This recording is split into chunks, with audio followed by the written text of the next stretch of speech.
सभी छात्रों को नमस्कार, गुड मॉर्निंग। और कैसे हैं सभी छात्र?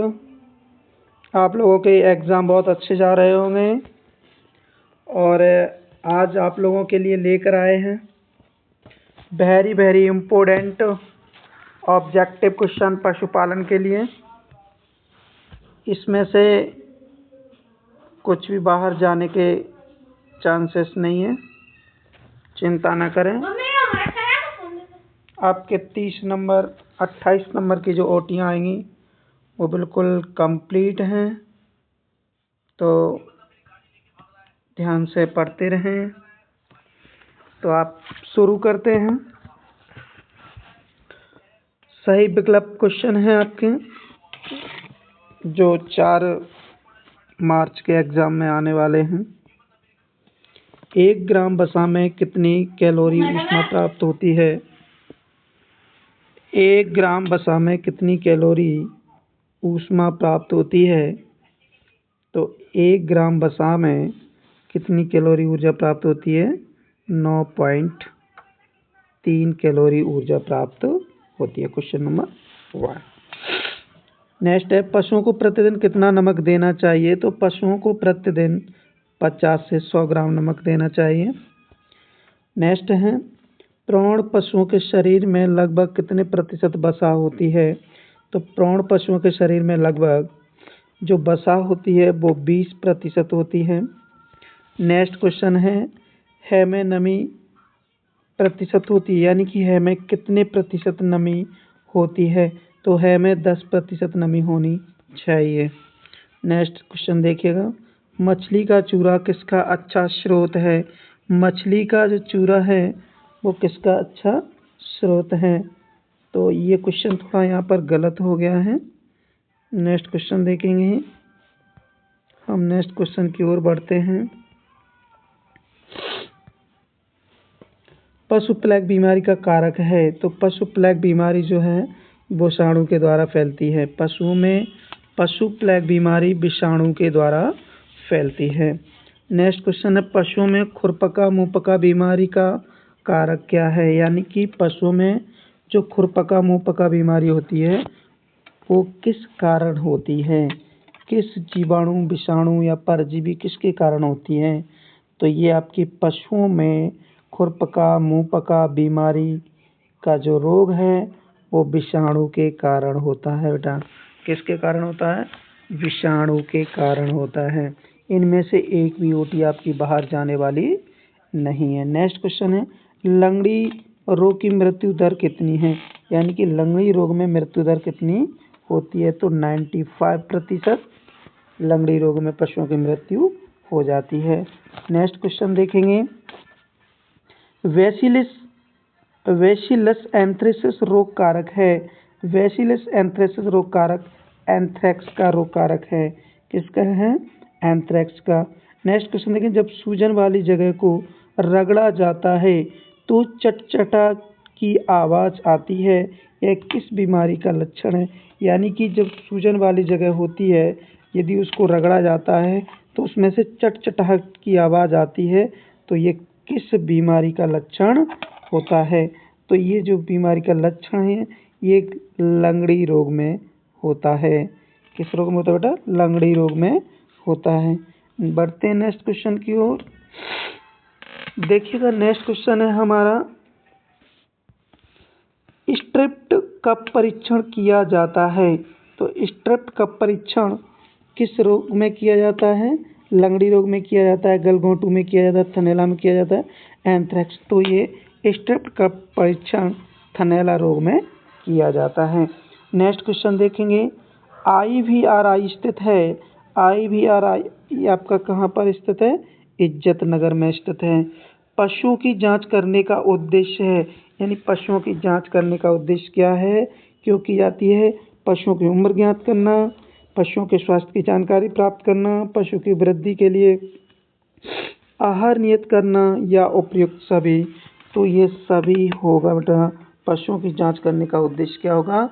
उसकी उम्र ज्ञात करने के लिए भी है, स्वास्थ्य की जानकारी के लिए भी करते हैं और उनको नियत आहार देने के लिए भी करते हैं।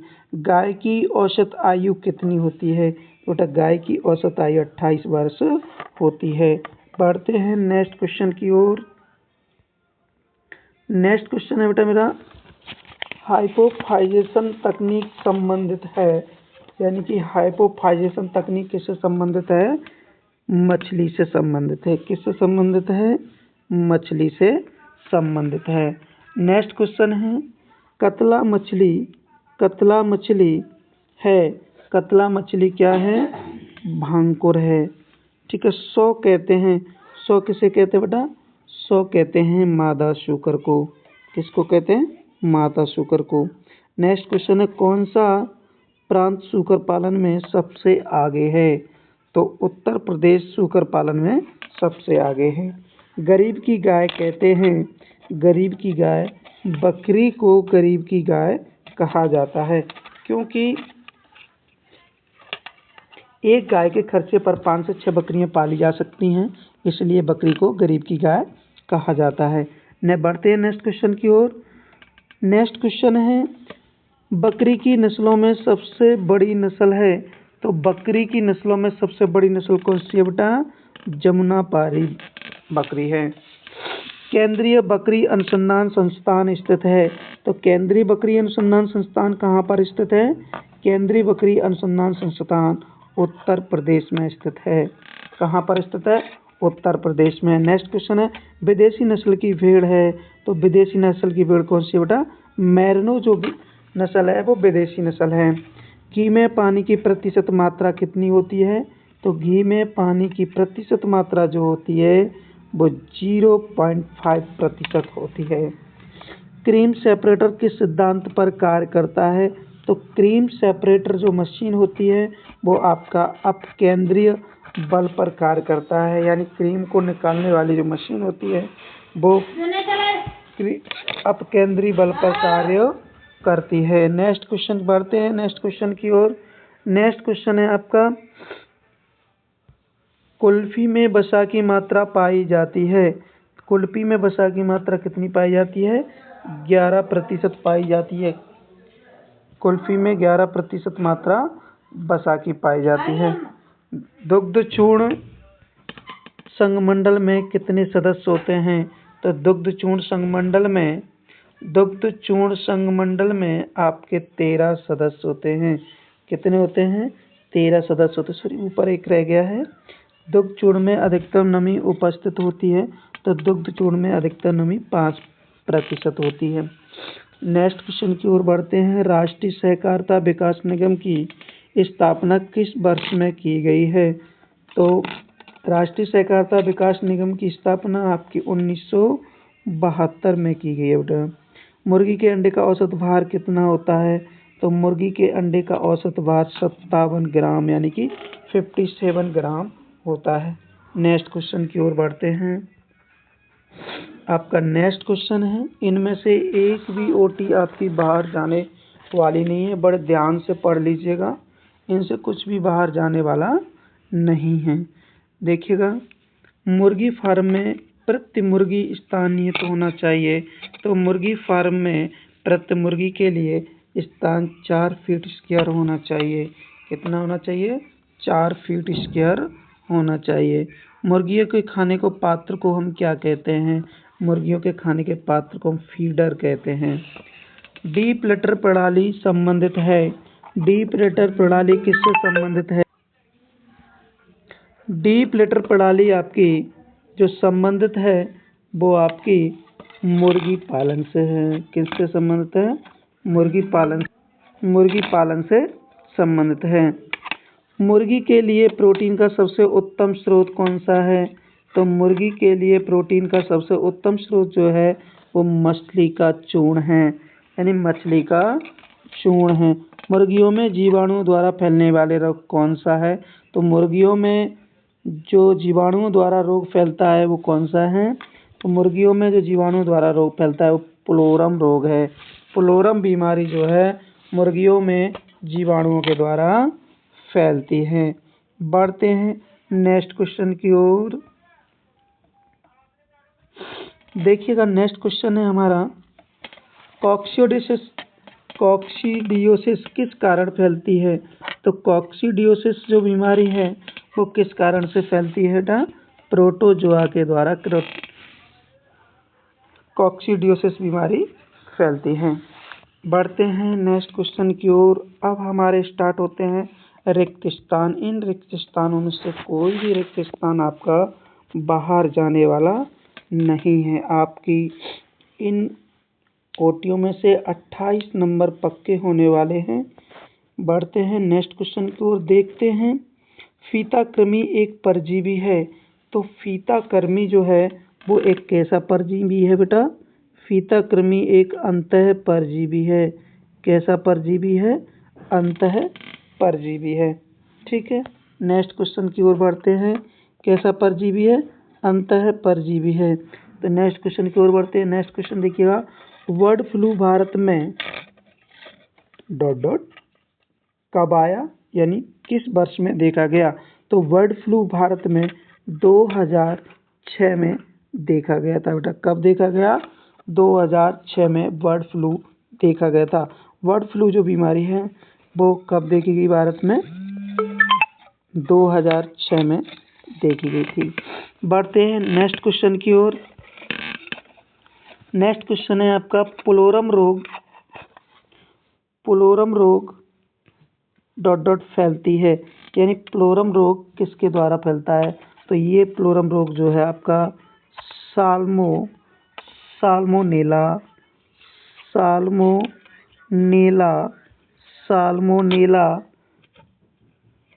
पुलोरम द्वारा फैलता है। साल्मोनेला पुलोरम के द्वारा फैलता है। नेक्स्ट देखिएगा, हड्डी का चूरा का मुख्य स्रोत है।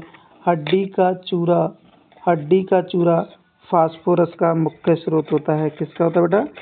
फास्फोरस का मुख्य स्रोत होता है। किसका होता है बेटा? फास्फोरस का मुख्य स्रोत होता है। नेक्स्ट देखिएगा, पुलोरम बीमारी किससे फैलती है?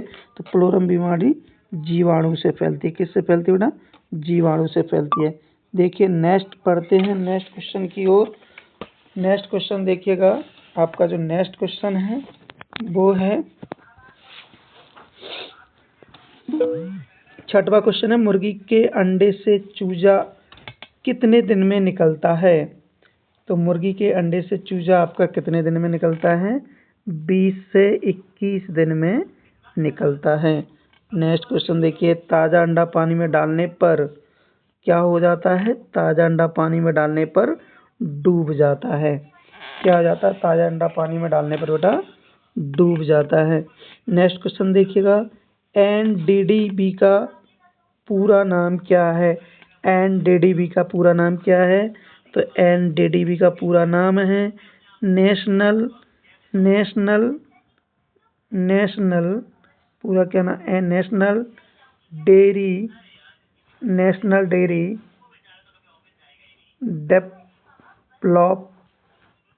डेवलपमेंट बोर्ड है। क्या है बेटा? डेवलपमेंट बोर्ड है, यानी कि नेशनल डेयरी डेवलपमेंट बोर्ड है, यानी राष्ट्रीय डेयरी विकास बोर्ड है। नेक्स्ट देखिए, अमूल का पूरा नाम क्या है? तो अमूल का पूरा नाम है आनंद मिल्क डेयरी। आनंद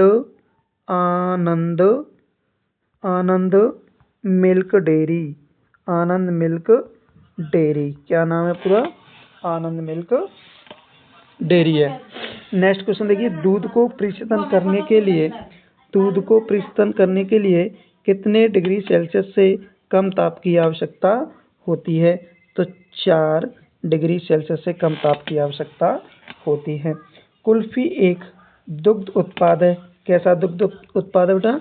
देसी हिमीकृत दुग्ध उत्पाद है। देसी हिमीकृत दुग्ध उत्पाद है। बढ़ते हैं नेक्स्ट क्वेश्चन की ओर। नेक्स्ट क्वेश्चन है बेटा, इनसे कुछ भी बाहर जाने वाला नहीं है, ध्यान रखिएगा। आपके 28 नंबर कंप्लीट हो रहे हैं।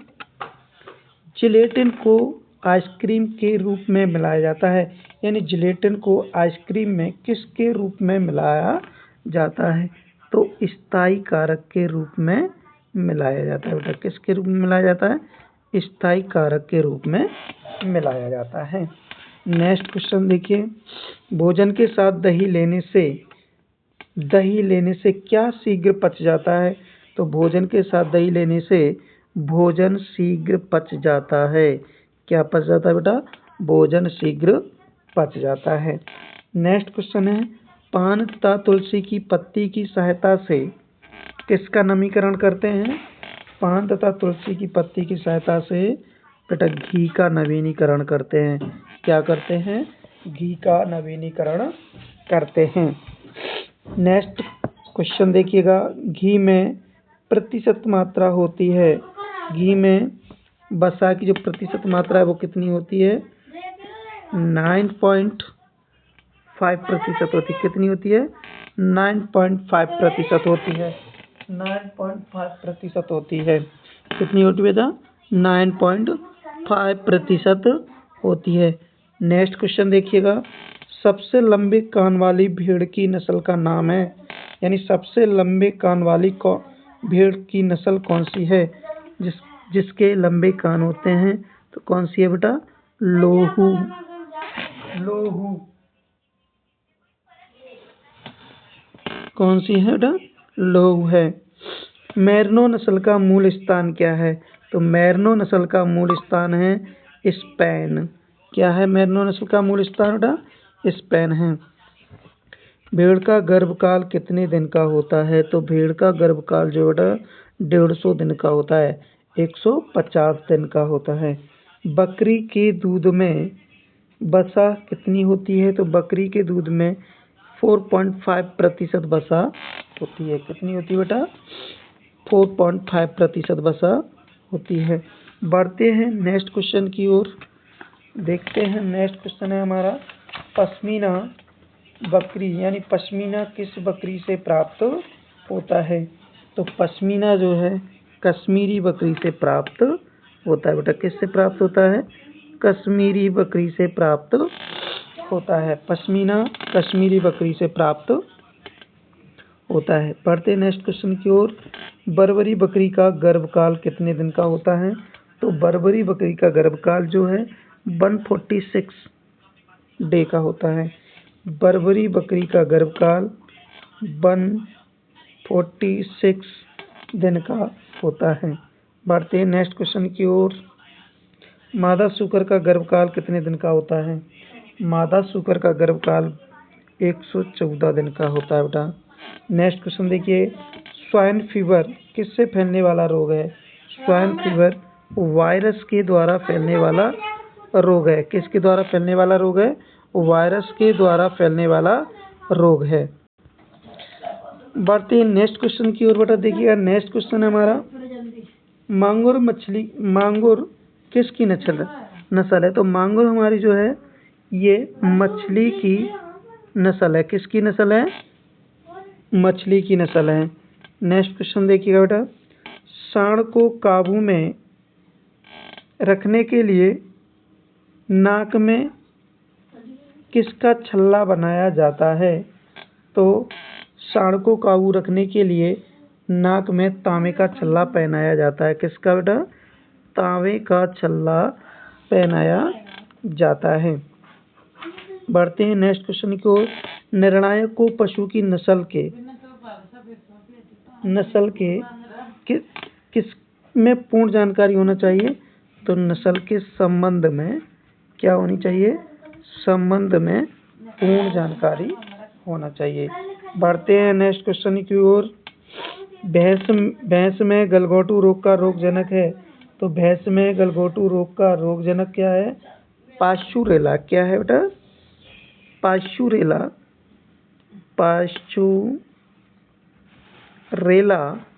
पास्चुरेला बोवेली सेप्टिका है। बोवेली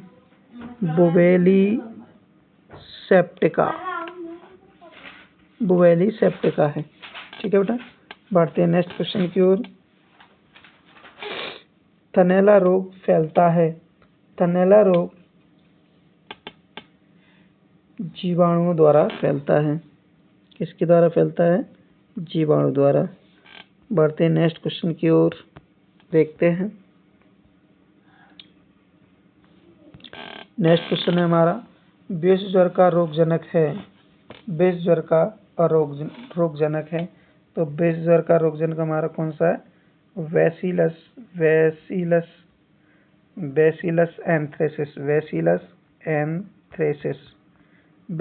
एंथ्रेसिस है। ठीक है बेटा, देखिएगा नेक्स्ट देखिएगा, भैंस की नाड़ी की गति प्रति मिनट पाई जाती है, तो 40 से 50 मिनट।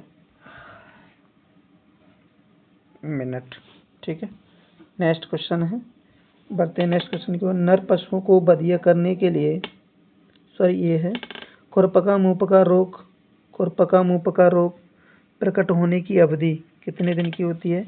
तो खुरपका मुंहपका रोग प्रकट होने की अवधि 1 से 6 दिन की होती है। तो कितनी होती है? 1 से 6 दिन की होती है। नेक्स्ट क्वेश्चन देखिएगा, नर पशुओं को बधिया करने के लिए किसका प्रयोग किया जाता है? तो नर पशुओं को बधिया करने के लिए वाडिजो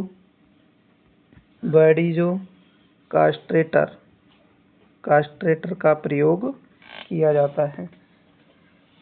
नर पशुओं को बधिया करने के लिए वाडिजो कास्ट्रेटर का प्रयोग किया जाता है। स्वस्थ गाय एवं भैंस का तापमान कितना होता है? स्वस्थ गाय एवं भैंस का तापमान आपका होता है 101.4 डिग्री फ़ारेनहाइट। नेक्स्ट देखिए, गाय को प्रति 100 किलोग्राम शरीर भार पर कितना किलोग्राम शुष्क पदार्थ देना चाहिए? यानी कितना शुष्क पदार्थ देना चाहिए? तो 2.5। नेक्स्ट क्वेश्चन देखिए, सूखी घास को कहा जाता है, सूखी घास को है कहा जाता है। बढ़ते हैं नेक्स्ट क्वेश्चन की ओर। मोटे चारे में रेशे की मात्रा कितने से अधिक होती है? तो मोटे चारे में रेशे की मात्रा 18% से अधिक होती है। 18% से अधिक होती है। वसा कार्बोहाइड्रेट से कितनी गुना शक्ति प्रदान करता है? तो वसा कार्बोहाइड्रेट से 2.25% गुना अधिक शक्ति करता है। नेक्स्ट है, पैर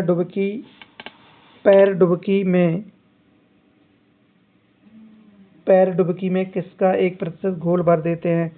तो पैर डुबकी में जो घोल भरते हैं वो बेटा तूतिया का भरते हैं। किसका भरते हैं?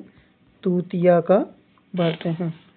नेक्स्ट क्वेश्चन देखिएगा, गलघोटू रोग की मृत्यु दर कितनी है? गलघोटू रोग की मृत्यु दर है 90%। गलघोटू रोग की मृत्यु दर है। बढ़ते हैं नेक्स्ट क्वेश्चन की ओर बेटा। आपके नेक्स्ट क्वेश्चन है, आगे और भी क्वेश्चन हैं। आज पूरे क्वेश्चन है, इसमें आपको पूरे क्वेश्चन दिए जाएंगे जो आपके एग्जाम में आने वाले हैं। देखिएगा, अब आपके सत्य स्टार्ट होते हैं। अब आपके सत्य हैं, तो आपका कुछ भी बाहर जाने वाला नहीं है। जो आपका 4 मार्च का एग्जाम है पशुपालन का, उसमें से कुछ भी बाहर जाने वाला नहीं है। वेरी इम्पोर्टेंट है, वेरी इम्पोर्टेंट है। ठीक है बेटा, देखिएगा नेक्स्ट। तो देखिए, आपके सत्य है, पानी रक्त को पतला बनाता है। ये सही बात है कि पानी रक्त को क्या करता है? पतला बनाता है। ये बिल्कुल सही बात है कि पानी रक्त को क्या करता है? पतला बनाता है, जिससे पशुओं के पूरे शरीर में संचालित होता है। नेक्स्ट क्वेश्चन है, खराब साइलेज का पीएच मान 4.8 से अधिक होता है। बिल्कुल सही बात है, खराब साइलेज का पीएच मान 4.8 से अधिक होता है। नेक्स्ट देखिएगा, है का भंडारण करते समय नमी 25% होनी चाहिए। नहीं, ये आपका गलत है का भंडारण करते समय नमी 25% नहीं होनी चाहिए, बल्कि कितनी होनी चाहिए? 15% से अधिक होनी चाहिए। 15% से अधिक नहीं होनी चाहिए। 15% से अधिक नहीं होनी चाहिए। ठीक है, नेक्स्ट क्वेश्चन देखिएगा। कैल्शियम कार्बोनेट पशुओं की औषधि है। कैल्शियम कार्बोनेट पशुओं की औषधि है। बिल्कुल, कैल्शियम कार्बोनेट पशुओं के लिए औषधि का काम करती है। खुरपका मुंहपका एक संक्रामक रोग है। खुरपका मुंहपका एक संक्रामक रोग है, वायरस के द्वारा फैलते हैं। पशु प्लेग जीवाणु जनित रोग है। पशु प्लेग जीवाणु जनित रोग है। पशु प्लेग जीवाणु जनित रोग नहीं है, विषाणु जनित रोग है। किसके द्वारा फैलता है? विषाणु के द्वारा फैलता है। नेक्स्ट क्वेश्चन देखिएगा बेटा। नेक्स्ट क्वेश्चन है, थनैला रोग के कारण पशु अधिक दूध देता है। थनैला रोग के कारण पशु अधिक दूध देता है। तो थनैला रोग के कारण पशु अधिक दूध नहीं देता है, कम दूध देता है। क्या हो जाता है थनैला रोग में? पशुओं का दूध कम हो जाता है। ठीक है, नेक्स्ट देखिएगा। एंथ्रेक्स रोग को बुल साल्टर रोग भी कहते हैं।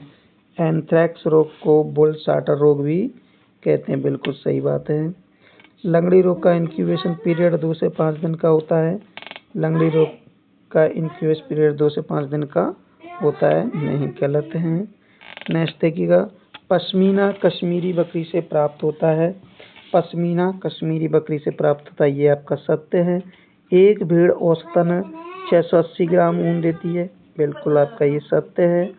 बीकानेरी भेड़ से मुलायम ऊन प्राप्त होती है, नहीं, मैरिनो भेड़ से होती है। किससे होती है बेटा?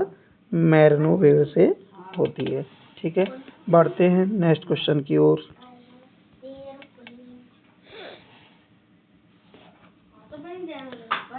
नेक्स्ट क्वेश्चन है बेटा आपका, क्रीम में वसा की मात्रा 25 से अधिक होनी चाहिए। तो क्रीम में वसा की मात्रा 25% क्या होनी चाहिए? अधिक होनी चाहिए। मक्खन में 12 से 16% जल होता है, बिल्कुल सही है। मक्खन में 12 से 16% होता है। चंडर पनीर मृदु पनीर है। चंडर पनीर मृदु पनीर नहीं है, ये गलत है। नेक्स्ट है, पुडिंग आइसक्रीम स्वादिष्ट होती है। तो पुडिंग आइसक्रीम स्वादिष्ट होती है, बिल्कुल सत्य है। हॉल मिल्क पाउडर में नमी की प्रतिशत मात्रा 3% से कम होती है, बिल्कुल सत्य है। दुग्ध चूर्ण में वसा प्रतिशत मात्रा 16% होती है, नहीं, ये गलत है आपका, 26% होती है।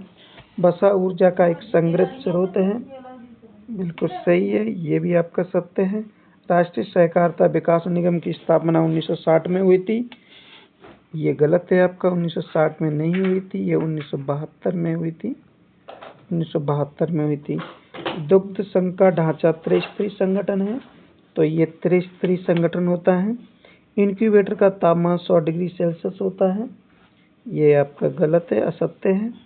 गहरी बिछाली पद्धति मुर्गियों से संबंधित है, तो गहरी बिछाली पद्धति मुर्गी से संबंधित है, ये सही बात है। गहरी बिछाली पद्धति मुर्गी से संबंधित है। गहरी बिछाली पद्धति से अच्छी खाद प्राप्त होती है, हाँ, इससे अच्छी खाद प्राप्त होती है। पिंजरा पद्धति में आहार एवं पानी दूषित नहीं होते हैं। पिंजरा पद्धति में आहार एवं पानी दूषित नहीं होते हैं, बिल्कुल सही बात है। तो ये आपके 70 सत्य वेरी इंपॉर्टेंट हैं। बढ़ते हैं अगले क्वेश्चन की ओर।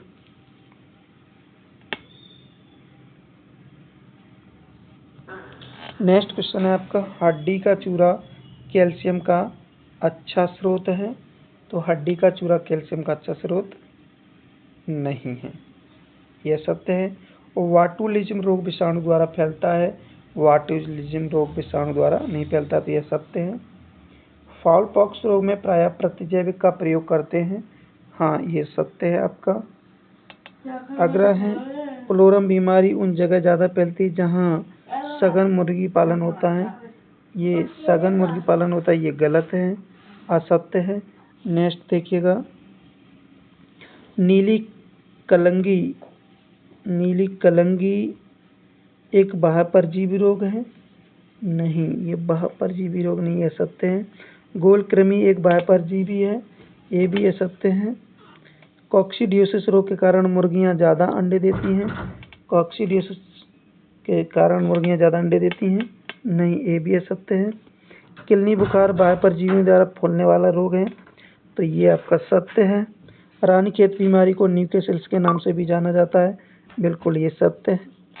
तो ये आपके सत्य थे।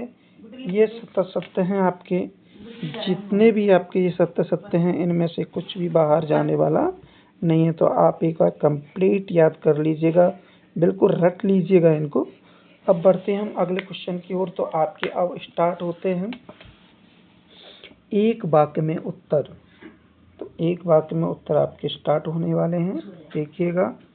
इनसे कुछ भी बाहर जाने वाला नहीं है बेटा, बहुत ही अच्छी तरीके से आप पढ़ लीजिएगा, ठीक है। अगले आपके जो